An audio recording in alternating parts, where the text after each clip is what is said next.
حضرت ابراہیم کے گھر میں دو خواتین ہیں، ایک آپ کی بیوی ہیں، ایک حضرت ہاجرہ ہے، اولاد کوئی نہیں، بڑا میوہ ہے میٹھا، گھر وہی آباد ہوتا ہے جس میں بچے روتے ہیں، گھر ہوتا ہی وہ ہے جس میں بچوں کی چنچناہٹ ہوتی ہے، بھن بناہٹ ہوتی ہے۔ حضرت ابراہیم نے ایک بچہ روتے ہوئے دیکھا تو آنکھوں میں آنسو آئے، کہنے لگے ربی حب لی من الصالحین، یا اللہ مجھے بھی نیک اولاد عطا کر دے۔ حضرت سارہ نے سن لیا، کہنے لگی ابراہیم شاید میرے بطن سے تو آپ کو نصیب نہیں، ہاجرہ سے نکاح کر لو۔ جناب ہاجرہ سے نکاح ہوا۔ اللہ تو بڑا بے نیاز ہے، رب کریم نے حضرت اسماعیل جیسا خوبصورت بیٹا عطا فرمایا۔ بیٹا کالا سیاہ ہو تو سینے کی ٹھنڈک ہوتا ہے، پر یہ تو وہ بیٹا ہے جس کی پیشانی میں نور محمدی چمکتا ہے صلی اللہ علیہ وسلم۔ حضرت سیدنا اسماعیل علیہ اتنے خوبصورت، اب جس بیوی کے ہاں بیٹا تھا بیٹھنا اٹھنا بھی زیادہ اس کے پاس، آنا جانا بھی اس کے پاس، توجہ ادھر ہو گئی۔ جناب سارہ رشک کرنے لگی، ایک دن کہنے لگی اسے چھوڑ آ جنگل میں، وادی غیر ذی زرع مکے کے پاس۔ بھائی ایک بیٹا عالم دین بنا لو، کہنے لگا روٹی کہاں سے کھائے گا؟ تیرے 5 بیٹے ہیں، کو حافظ قرآن بنا، کہتے روٹی کہاں سے کھائے گا؟ وہ بچہ بھی کہتا ہے میں کہاں سے کھاؤں گا؟ حضرت ابراہیم علیہ السلام تو چند مہینے کا بچہ چھوڑ آئے، تو کہاں سے روٹی کھائی حضرت اسماعیل نے؟ کہاں سے کھائی ان کی اماں نے روٹی؟ بھوکے مر جاتے ہیں یہ سارے۔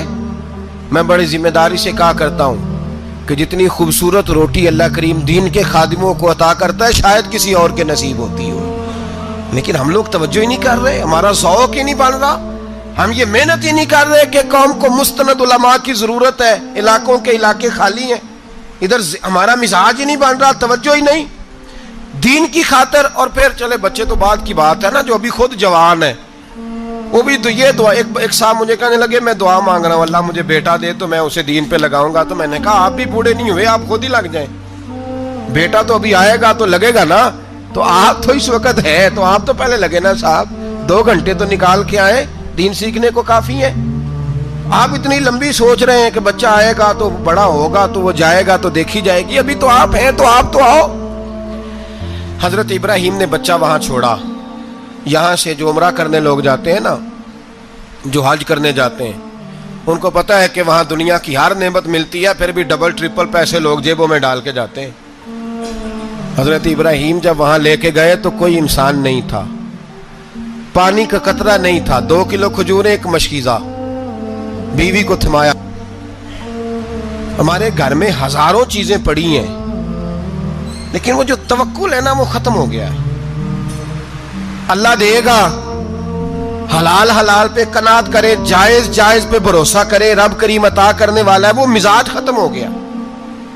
حضرت سیدنا ابراہیم علیہ السلام 2 کلو کھجوریں، ایک مشکیزہ پانی کا دے کر کے، اور وہاں بٹھایا آپ نے اپنے بچے کو اور اپنی زوجہ جناب ہاجرہ کو، اور بٹھا کر کے یہ واپس پلٹنے لگے تو حضرت ہاجرہ سلام اللہ علیہ نے آواز دی، کہا ابراہیم کس کے سہارے پہ چھوڑ کے جا رہے ہیں؟ جہاں آب زمزم کا کنواں ہے نا، جو لوگ گئے ہیں جنہوں نے صفا مروہ کی صحیح کی ہے، صفا مروہ سے باہر نکلے نا، سرکار کی ولادت کا مقام ہے، اس جگہ پہ آب زمزم کا کنواں تھا، وہاں حضرت سیدنا ہاجرہ کو بٹھایا، کوئی چیز نہیں، کوئی درخت نہیں، کوئی کھیت نہیں، کوئی پانی نہیں، کوئی کنواں نہیں، وہاں بٹھایا، اور بٹھا کر کے نکلنے لگے تو جناب ہاجرہ فرمانے لگی ابراہیم کس کے سہارے پہ چھوڑ کے جا رہے ہو؟ کہنے لگی اللہ کے سہارے پہ۔ تو پاک باز بی بی نے ایک لفظ پوچھا، کہا ابراہیم یہ میرے رب کا حکم ہے، یہ میرے، بس جن کا عقیدہ توحید مضبوط ہو ان کے لیے ایک جملہ کافی ہوتا ہے، یہ میرے اللہ کا حکم ہے۔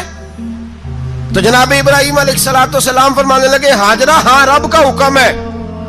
جب یہ لفظ کہے تو چاہیے تھا نا حضرت ابراہیم تسلی دیتے، تو بی بی صاحبہ تسلی دینے لگی، عرض کرنے لگی ابراہیم اگر اللہ کا حکم ہے تو پھر آپ ہماری فکر نہ کرنا، اگر یہ رب کا حکم ہے تو پھر ہماری فکر نہ کرنا، جس رب نے ہمیں یہاں تک پہنچایا ہے وہ ہمیں کبھی بھی ضائع نہیں فرمائے گا، پھر فکر نہ کرنا۔ حضرت ابراہیم آ گئے، بات آپ نے سنی ہوئی ہے، اشارہ کرنا مقصود ہے۔ 13 سال میں چلے مان بھی لیا جائے بعض روایات کی روشنی میں کہ آتے جاتے بھی رہے، لیکن مکمل دیکھ بھال اپنے بچے کی پرورش میں پورا حضرت ابراہیم علیہ السلام کا کردار، سارا کردار ماں کا تھا۔ میں جب خواتین کے بارے میں کوئی بات کرتا ہوں تو میں آپ کو اکثر کہتا ہوں کہ یہ صرف بیوی کے لیے حکم نہیں ہوتا، یہ ٹریننگ بیٹی کو دینی ہے اور بہن کو دینی ہے، یہ تربیت کریں اپنے گھر میں۔ میں تجربے کی روشنی میں یہ بات عرض کیا کرتا ہوں کہ بھائی بچے باپ کے فرما بردار اس وقت ہوتے ہیں جب اماں انہیں باپ کا فرما بردار کرتی ہے، اور بچے باپ کے نافرمان بھی تب ہوتے ہیں جب اماں انہیں باپ کا۔ میں نے اپنے کانوں سے سنا ایک دفعہ ایک بچہ اپنے باپ سے کہہ رہا ہے آپ نے تو ساری زندگی باہر گزار دی، پیسے کمانا کون سا مشکل کام ہے، دکھ سکھ تو سارے اماں نے برداشت کیے، سکولوں میں وہ جاتی تھی، فلانا کام وہ کرتی تھی، فلانا کام۔ اب یہ سوچ اس کی ذاتی تو نہیں، یہ اس کو دی گئی ہے، اور اگر اس کو یہ سوچ دے دی جائے کہ اماں کہے کہ میں تو اپنوں میں رہی ساری زندگی، میں نے تو اپنوں میں وقت گزارا، اور تیرا باپ تو کئی دفعہ جنازے بھی نہیں پڑھ سکا، اس نے تو ماں باپ ایسے دفن کر دیے، وہ اگر یہ سوچ فراہم کرے تو پھر بچہ باپ کا فرما بردار ہوتا ہے۔ اور یہ والی روایتیں ہم بیوی کو سناتے ہیں، حالانکہ کس کو سنانی چاہیے؟ بولیے، بہن اور بیٹی کو، بہن اور بیٹی کو سنائیں یہ باتیں، ان کو سمجھائیں تاکہ آگے جا کے وہ جو گھر ترتیب دیں وہ گھر بڑا عمدہ اور نکھرا ہوا ہو۔ حضرت سیدنا ابراہیم 13 سال کے بعد آئے، چونکہ گھر میں اللہ تبارک و تعالیٰ کی دوستی کا چرچا تھا، اللہ تبارک و تعالیٰ کی محبوبیت کا غلبہ تھا۔ 13 سال کے بعد فلما بالغ معہ سعیا، بیٹا جب اتنا بڑا ہوا کہ ساتھ چلنے لگا تو حضرت ابراہیم نے اپنے بیٹے کو بلا کے کہا بیٹا مجھے خواب آئی ہے، میں تجھے ذبح کر رہا ہوں، تیری کیا رضا ہے؟ تو حضرت اسماعیل کہنے لگے یا ابت افعل ما تؤمر، ابا جی اللہ جیسے حکم دیتا ہے میرے ساتھ ویسے ہی کریں، جیسے اللہ حکم دیتا ہے ویسے ہی، بولیے، ویسے ہی کریں۔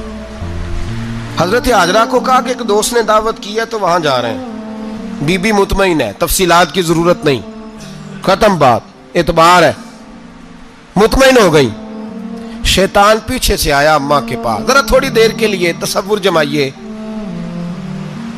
یہاں تو پڑوسن آ کے کوئی بات بتا دیتی ہے خاوند کے بارے میں تو کئی مہینے جھگڑا جاری رہتا ہے، پڑوسن محلے دار۔ شیطان نے آ کے بتایا لفظ کیا ہے؟ کہا حاجرہ تمہیں پتا ہے کہاں جا رہے ہیں؟ کہا دوست کی دعوت میں۔ تو کہنے لگے دوست کون ہے؟ رب کریم، اور ابراہیم کا خیال ہے کہ اس رب نے مجھے حکم دیا ہے کہ میں ذبح کروں۔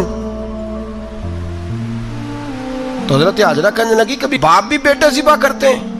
تو شیطان کہنے لگا ان کا خیال ہے کہ ان کے رب نے حکم دیا ہے۔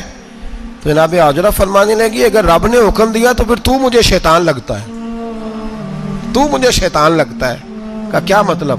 فرمانے لگی اگر رب کریم کا حکم ہے تو میرے پاس ایک اسماعیل ہے، اگر 1000 بھی ہوتے میں سارے اللہ کے راستے میں پیش کر دے دیتی، مالک کا ہی تو ہے سارا کچھ، اسی کا ہے، اس میں لیت اللہ کی کیا گنجائش؟ حضرت سیدنا ابراہیم علیہ السلام نے بیٹے کے حلق پہ چھری رکھ بھی دی اور چھری چلا بھی دی، رکھ بھی دی، اور وہ تو اللہ کریم نے فرمایا یا ابراہیم قد صدقت الرؤیا، ابراہیم تو نے خواب سچا کر دکھایا، وہ قیامت تک تیرا نام رہے گا۔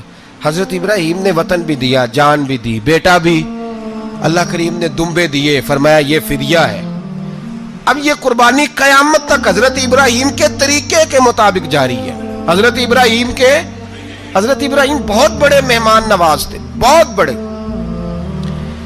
آپ جب مصر میں قیام تھا تو بڑے بڑے لمبے چوڑے لنگر پکتے تھے، لوگ آیا جایا کرتے تھے، بڑا تفصیل کے ساتھ کھانا ہوتا تھا۔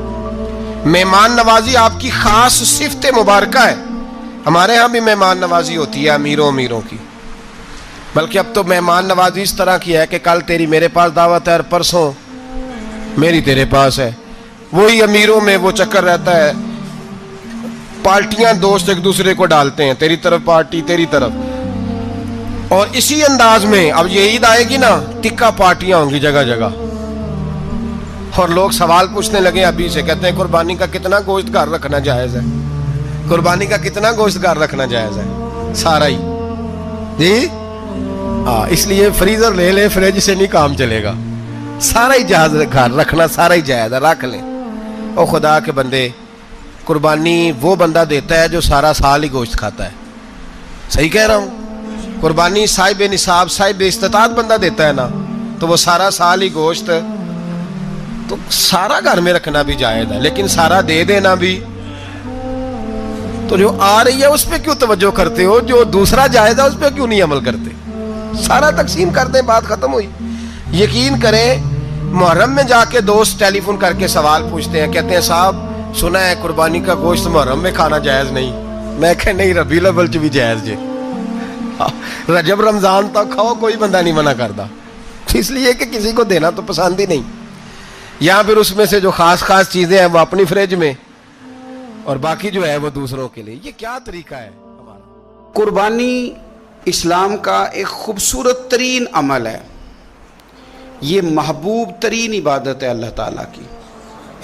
قربانی اپنی فضیلت کے لحاظ سے، عظمت کے لحاظ سے، اپنی بلندیوں کے لحاظ سے دین میں بڑا مقام رکھتی ہے، لیکن ہر چیز کا رنگ روپ بدل دیا جاتا ہے نا، چونکہ قربانی چلی آ رہی تھی حضرت ابراہیم خلیل اللہ علیہ السلام سے، تو اہل عرب جو تھے مشرکین مکہ قربانی کا تعارف وہ بھی رکھتے تھے، پر وہ قربانی کی حقیقت کو، قربانی کی حکمت کو، قربانی کے حسن کو، قربانی سے پھوٹنے والی روشنی کو سمجھنے سے ناآشنا تھے۔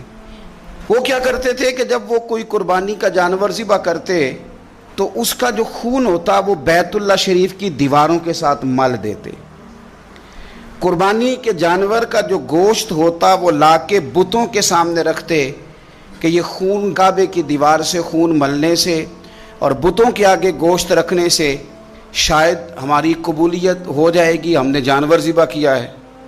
کمال ہے میرے رب کریم کی کتاب کا انداز بھی۔ قرآن مجید مختصر الفاظ کے اندر، مختصر جملوں کے اندر، اجمال کے اندر اتنی بڑی تفصیل بیان کر دیتا ہے کہ انسان کے ذہن کے، دل کے، دماغ کے دریچے کھل جاتے ہیں۔ اللہ کھانے پینے سے پاک ہے، بے نیاز ہے مالک۔ رب کریم نے فرمایا لَن يَنَالَ اللَّهَ لُحُومُهَا، فرمایا ہرگز نہیں پہنچتا اللہ کی بارگاہ میں تمہارا گوشت، وَلَا دِمَاؤُهَا، اور نہ ان کے خون، نہ اس جانور کا گوشت اللہ کی بارگاہ میں پہنچتا ہے، نہ خون پہنچتا ہے، تو مالک پہنچتا کیا ہے؟ وَلَٰكِن يَنَالُهُ التَّقْوَىٰ مِنْكُمْ، بلکہ رب کی بارگاہ میں تو تمہارے دلوں کا تقویٰ پہنچتا ہے۔ تمہارے دل میں کیا ہے، تم اپنے رب کی رضا کتنی چاہتے ہو، یہ بات جاتی ہے۔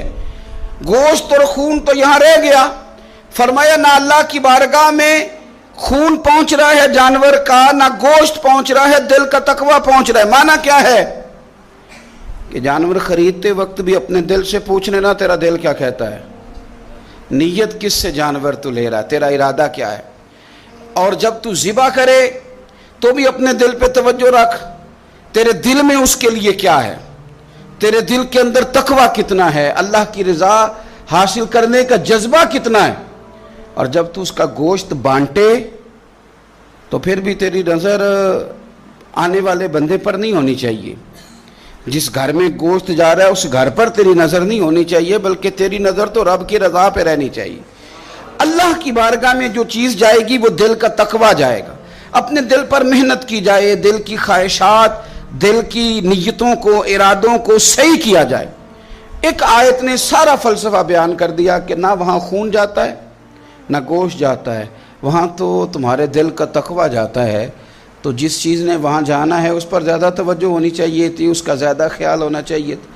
یہ فلسفہ ہے قربانی کا کہ آپ کی نیت کیا ہے، کسی کام کے لیے آپ کا ارادہ کیا ہے۔ ہمارے ہاں قربانی کے ساتھ جس طرح جانور منسلک ہے نا، کہ قربانی میں جانور ہونا بڑا ضروری ہے اور قربانی کے لیے پیسے ہونا بڑا ضروری ہے، اسی طرح قربانی کے اس سارے سیزن کے اندر کسائی کا بھی بڑا رول ہے، اس کا بھی ایک بڑا کردار ہے، وہ بھی بڑی اہمیت کی حامل پرسنالٹی ہے ان دنوں میں، اور پہلے سے بڑے سارے معاملات ہیں، اور اس دن کسائیوں کے جو معاملات ہیں ان کی جو بھاگ دوڑ ہے وہ بھی ایک پوری داستان ہے، چونکہ بہت ساری جگہوں پہ انہوں نے جانا ہوتا ہے، اور جہاں وہ بیٹھے ہوتے ہیں ان کو بھی کافی جلدی ہوتی ہے کہ جلدی سے جانور ذبح ہو جائے، جلدی سے گوشت بن جائے، اور جس جگہ انہوں نے بعد میں جانا ہوتا ہے ان کے بھی 15 فون آ چکے ہوتے ہیں۔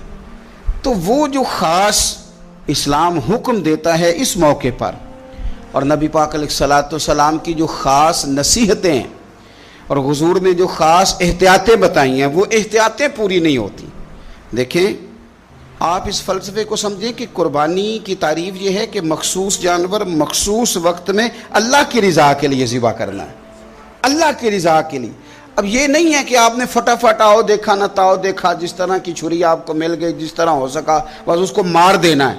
اسے ذبح کرنا ہے اور اچھے طریقے سے کرنا ہے. یہ حدیث آپ کو سیاستہ میں ملے گی, مسلم شریف میں ملے گی, ابو داؤد شریف میں ملے گی. حضرت شداد بن اوس رضی اللہ تعالیٰ عنہ حدیث کے راوی ہیں. نبی پاک صلی اللہ تعالیٰ علیہ وسلم نے فرمایا احسان کرنا اللہ نے فرض کیا ہے ہر چیز پر, مالک نے ہر چیز پر احسان کرنا فرض کیا ہے. تو فرمایا جب تم ذبح کرو تو اچھے طریقے کے ساتھ ذبح کرو, چھری کو تیز کرو, اور فرمایا ذبح ہونے والے جانور کو آرام پہنچاؤ.